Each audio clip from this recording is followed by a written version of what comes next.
It's heartbeat, Alaska. It's heartbeat, Alaska. You can hear it from Sitka to Barrow. Gather around for Jeannie's show.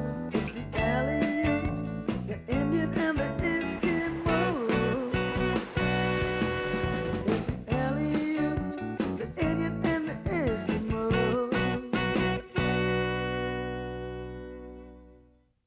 Hello, everyone, and welcome to Heartbeat Alaska Native News and Native Information. I'm Jeannie Green. Thank you so much for joining us, and we'd like to introduce you today to a new employee on Heartbeat Alaska. He's our correspondent, Tony Milford, and today he brings us a story from the Navajo Nation. The war in Iraq has touched many lives, Native and non-Native, and today we visit the Navajo Nation as they honor their own. Also, did you know that Navajos were very important in World War II? We'll have that story as well today. I'll be back with a fabulous show right after this. Heartbeat Alaska is pleased to announce a brand new official hotel.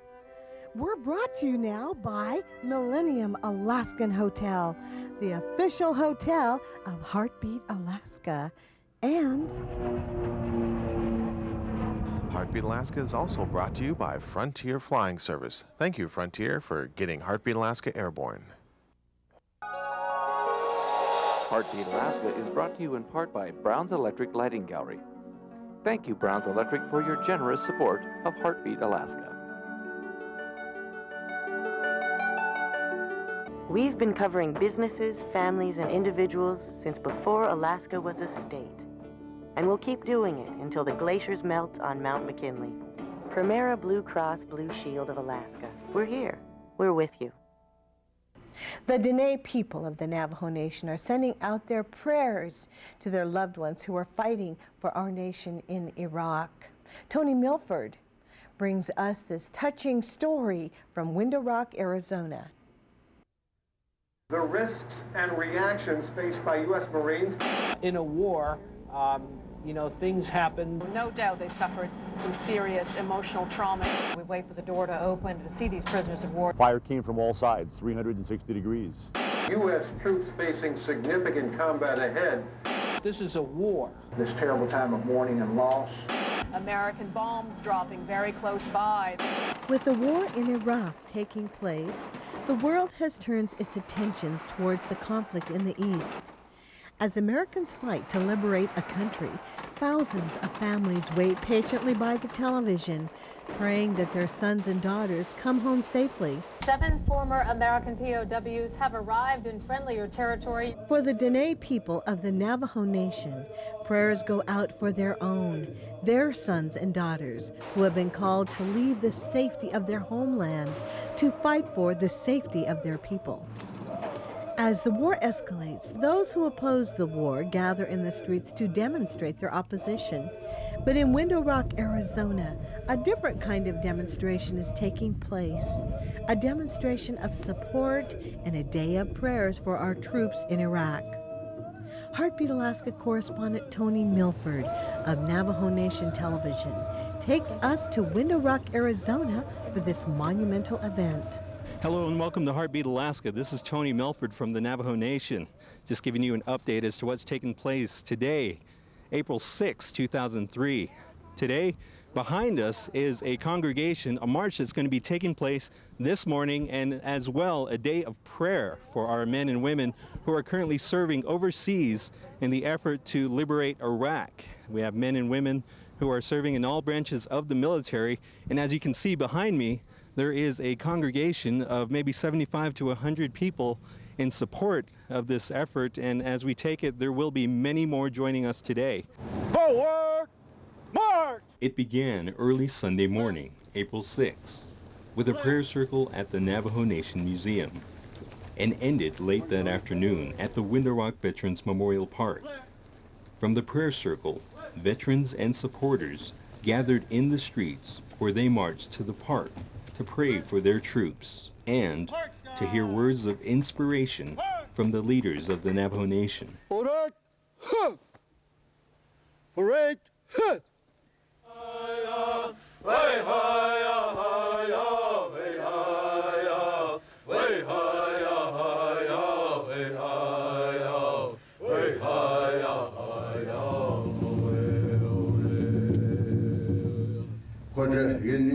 Nahas Kadoli, Doted Nehatan Lego Corder, Bazala Tato Pompa, Taladin Sat, Anabe Sat, at the Haslago, Pont Ego, in the Dachet on that kid lady, Pont Ego, Silgason, Lady, Hasti, David Ego, Adet, Katas Quego, then the Bill Soda, even after the day of Ghana, this not a day, Pont Ego.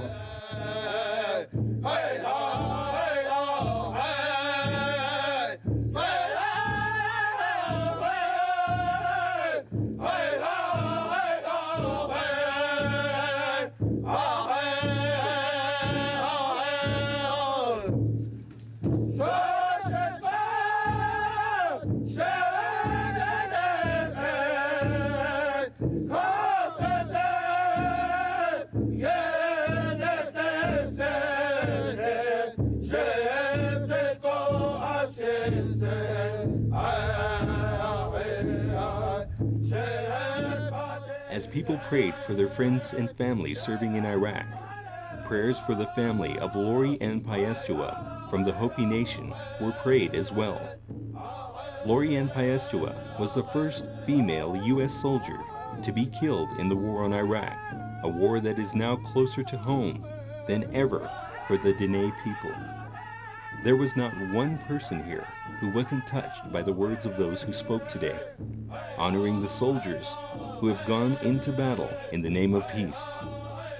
Parents and relatives of U.S. soldiers in Iraq had messages for their kin, messages that all shared a common theme of hope.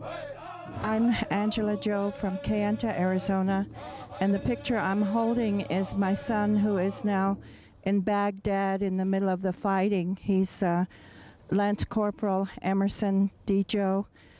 I am very sad about Lori Piestewa from Tuba City, because we were all supporting the family in our prayers and in our thoughts. And when we found out about her yesterday, it was as if we were also the parents of her. I would urge all our Navajo people, all our Indian families across the country, and everybody across the nation to pray for our children, because every one of them, it doesn't matter what culture they're from or what tribe they're from, we are all in this together. His name's Miguel Cortes. Corporal in the Marine Corps. And do you have a message to the people and as well as your son? I just would like to tell the mom, all the mom, to be strong, because it's really hard. But right now, you know, my heart goes out to all the moms out there. I know I understand what they're going through, but right now, we all have to, you know, pray together. They'll be home soon. And any messages from you, sir? I just want to tell the troops to go over there and get your job done and come back home, because we're all waiting for you. My heart goes out to the families, and you're still in my prayers. I appreciate and all these veterans supporting our troops here. So good luck to you guys and be happy. Have some young ladies here, and what they have are support posters. Is U.S. Army Patriot, son, brother, father, husband, Private First Class Fritz Clinton. And of course, can I get your names? Hi, my name is Trudy. I'm Fritz's sister. Fritz here is also serving with his sister in Kuwait, Roselyn Clinton, private. We have Fritz and Roselyn's brother, Jonas. He's serving on the USS Wyoming. And Roselyn and Fritz are overseas right now, and we just wanted to show our support and say that our prayers and our thoughts are with you. We're looking forward to seeing you at home. We love you, we miss you, but we know that you are doing a good job. We are here for you. Thank you so much. We're proud of you. And do you have some words? My name is Cheyenne Arvizo, and this is my uncle, and that's all I have to say. If you could say something to your uncle right now, what would you say? I would say that if I would pray for him to come back and bring him home safe, and that's pretty much all. Okay, and you? My brothers and sisters, I just want to say that we're praying for you and you will come home.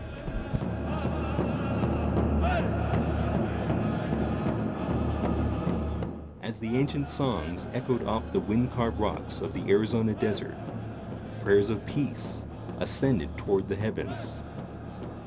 Prayers for protection of our soldiers and prayers for their safe return.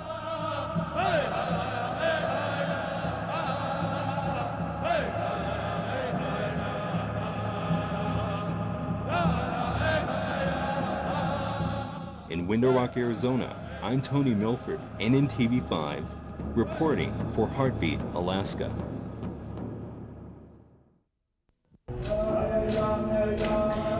Each week, Heartbeat Alaska brings you great stories from all over the state. And we couldn't do it without the generous support of Frontier Flying Service. Frontier gets our camera crews where they need to go. So whenever you see a Frontier plane, give them a wave. Say hi from Northside. You might just be on Heartbeat Alaska. Frontier Flying Service, covering Alaska for over 50 years. From the moment you enter the doorway at the Millennium Hotel, another world surrounds you. It's a world of friendly faces and cordial service. It's a place of great taste and great tastes. The Millennium Hotel is a haven of relaxation and personal restoration, of attentive service and attention to details. But at the end of the day, we won't read you a bedtime story. Although, would you be surprised if we did? On behalf of the members of the Navajo Nation Council and the Navajo Nation, I hereby present to the family of Private First Class Lori Piestewa display of appreciation for the services provided to the United States of America and the Navajo Nation. On April 21st, 2003, Lori Piestewa was honored by the Navajo Nation at a ceremony where her parents were given a plaque and the Navajo Nation flag in her memory. For the past 2 weeks, the Piestewa family had support from their community as well as from people across the country. And although the memories of the day they learned about their daughter's death will stay with them a long time, it's the support and prayers from their friends and country and the forever memories of Lori that will help comfort them in their time of need. On the night we were informed of our daughter missing in action, 2 gentlemen came from military. They were dressed in full uniform, knocked on the door. We opened the door, and they were standing there, so our world fell out from under our feet. The gentleman informed us that our daughter was missing in action. We asked questions if she was alone, if she was with somebody. They could only tell us that she was missing in action, nothing else. We were very alone at the first, and with all the support that we had throughout the reservation, throughout the countryside, with all the calls coming in, it made us very strong. It made us so strong that a lot of people couldn't believe that we were in pain. And that because of them, we thank them. We thank you people. We thank everybody out there that has given us the support and helped us along with this pain. And and we're thankful because now that she has met everybody's hearts out there, we thank her for being there for them. And because of her, this world has come a lot closer. Everybody's been so close to each other lately, and that I'm sure this is what her plan was when she left us. With the passing of Lori Piestewa, the Navajo Nations have added yet another name to their list of heroes. The Navajo Nation has played a very special part in the pages of America's history.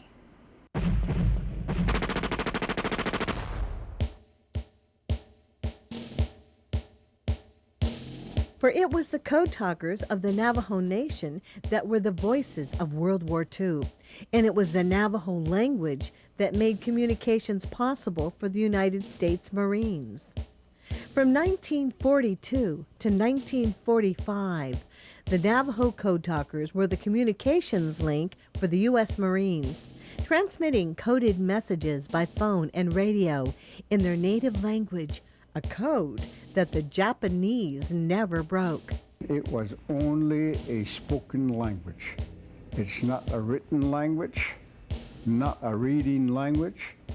It was only spoken and understood.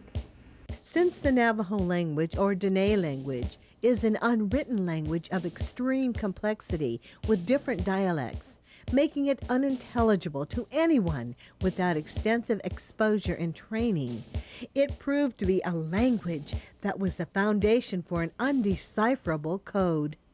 The code was already written by the first 29. They had 29 young men join the Marines, and they are the ones that devised the code. They devised the code by using animal names and based on the English alphabet, the 26 alphabets. They divided those coded words according to what animals use the air, like they live in the sky, and those animals that live on the land, walk on the land, and animals that live in the water or in the water, on the water. See, that way they divided into 3 different groups, and all those are assigned to each alphabet. And that's how they devised it.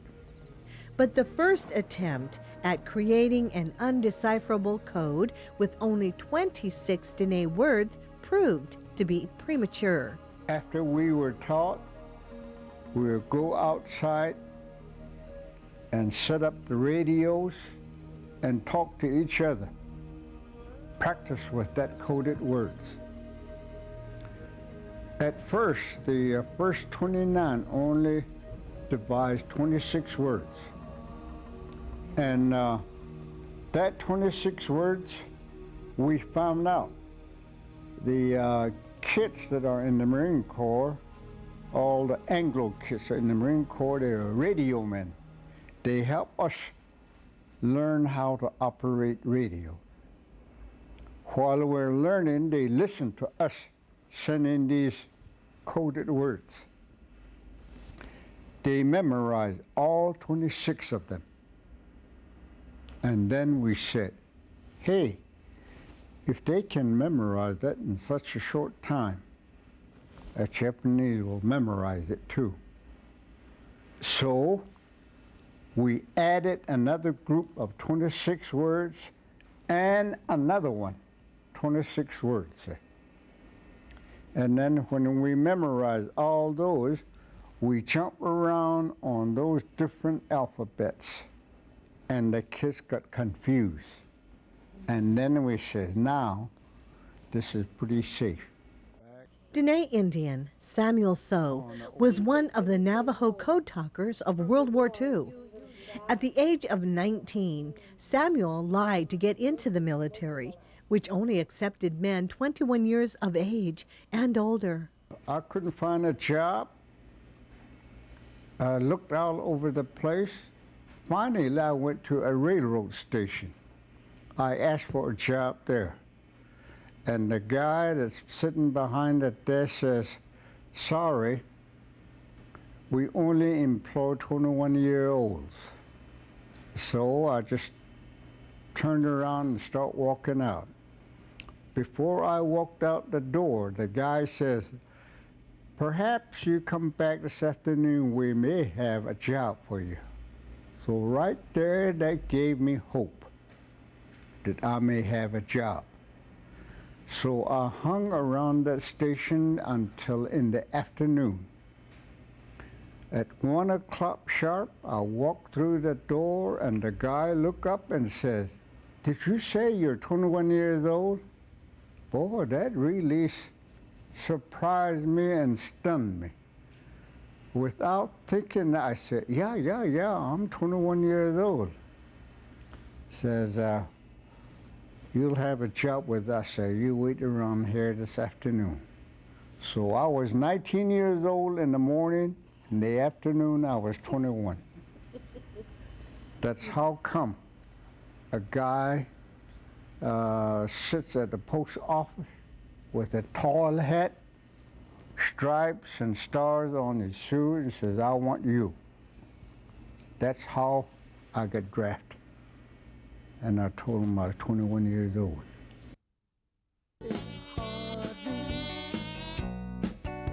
Alaska, it's hard. It's hard to lose your best friend, especially when it's your son. To go from being the hero to the villain. I've become the snoop, the spy. I pry into his life. He says, "I'll never treat my son like this." And I think, if you love him, you will.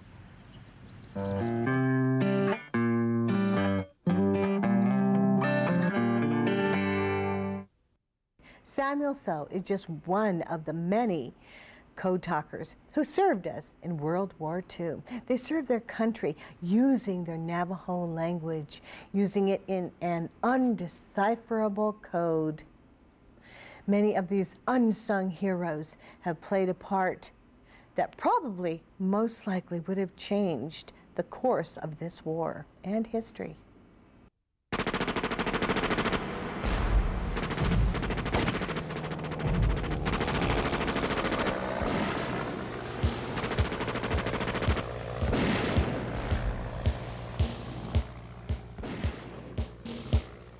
It wasn't long after that event that Samuel would find himself dodging bullets and crossfire in the North and South Pacific Islands, eventually finding himself in a foxhole on Iwo Jima.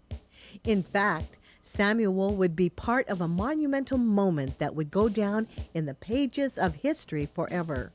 I took part on mostly on Iwo Jima, where the famous flag was raised. When it was raised, I intercepted the coded message.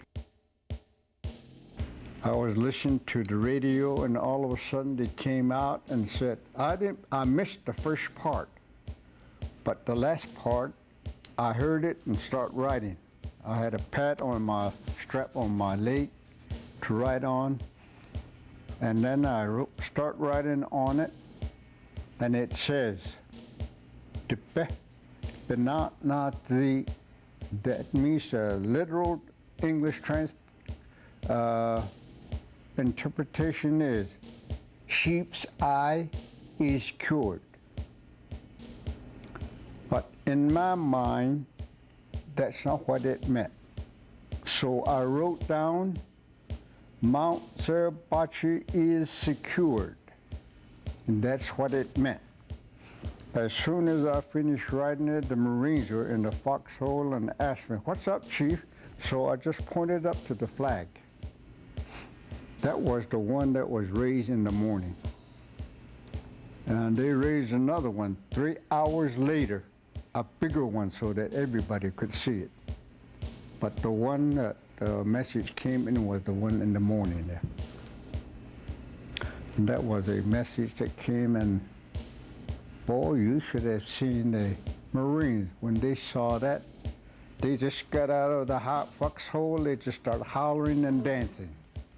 They just disregard the bullets come flying in there. And I caught that one there. And that's why I signed some of those pictures there. Thank you.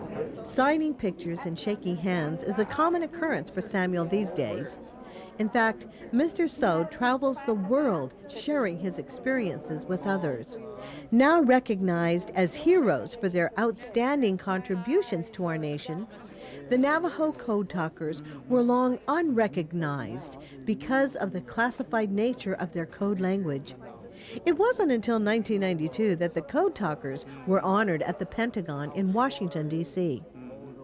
For Samuel, it has been an experience that he is proud to have been part of and would gladly do it all again for reasons I think we can all understand. It is justified because 1 million people and myself are alive. And that is, to me, worth fighting for this country and the future young children of ours. We want them to have the best.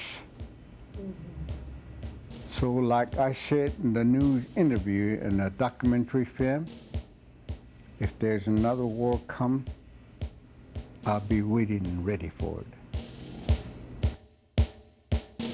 Thank you everyone for joining us. Before we sign off today, I'd like to send a special greeting to Mr. and Mrs. Piestewa and the rest of the family.